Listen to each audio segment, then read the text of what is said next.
পাশে করে দিলাম 1/100। Hello everyone, welcome back to my channel Maths in Motion. আজকে আমরা শিখবো ক্লাস 7 এর কোষে দেখি 1.2 এর ফার্স্ট অঙ্কটা। এই অঙ্কটা এটা বেসিক্যালি সেম টাইপের রয়েছে এবং প্রত্যেকটা শতকরার অঙ্কটাই সেম টাইপের আছে। ফার্স্টে আমি অঙ্কটা লিখে নিয়েছি অলরেডি, যে এখানে লেখা যেমন লেখা আছে যে 2 টাকার 12 পূর্ণ 1/2 এটা সমান সমান কত পয়সা বার করতে বলেছে। সবসময় জানবে শতকরা মানে হচ্ছে, যদি বলে যে 6-এর শতকরা মানে কি 6/100, যদি বলে যে 7-এর শতকরা কি 7/100, যখনই কোনো সংখ্যার শতকরা বার করতে দেবে ওটাকে ভাগ 100 করে দেবে, যেটা আসবে সেটাই হচ্ছে ওটার শতকরা। যেমনটা এখানে বলেছে 2 টাকার এত সমান সমান কত পয়সা, তোমাদের উত্তরটা পয়সায় চেয়েছে, তোমরা 2 টাকাকে আমরা প্রথমে পয়সায় নিয়ে যাব। 2 টাকা সমান সমান কত পয়সা, 200 পয়সা, আমরা সবাই জানি।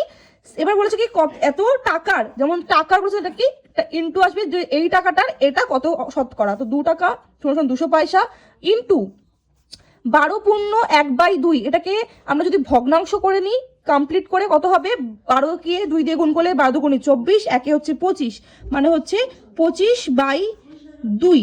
এবার দেখো এটা যেহেতু শতকরা আছে, শতকরাটাকে আমরা এখানে 100 না করে পাশে করে দিলাম 1/100।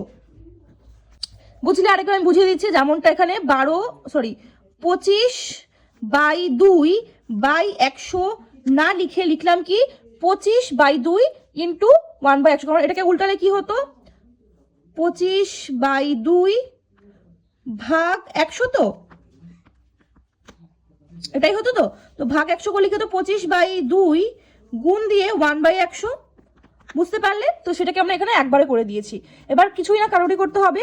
যেমনটা 100 দিয়ে এটা কাটলে 2 কেটে গেল, উত্তর কত 25।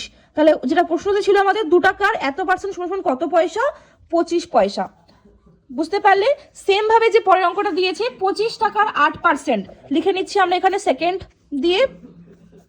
25 টাকার 8%, 8% মানে হচ্ছে 8/100 সমান সমান এখানে কি চেয়েছে, কত, কোথায় গেল, কত টাকা। তোমাদের এখানে টাকাতেই চেয়েছে, যেহেতু 25 টাকা কি আর পয়সা আনতে হলো না। 25 দিয়ে কাটলে হচ্ছে 4×25 100, 4 দিয়ে কাটলে হচ্ছে 2, তো কত হলো 25 টাকার 8% সমান সমান 2 টাকা। বুঝতে পারলে?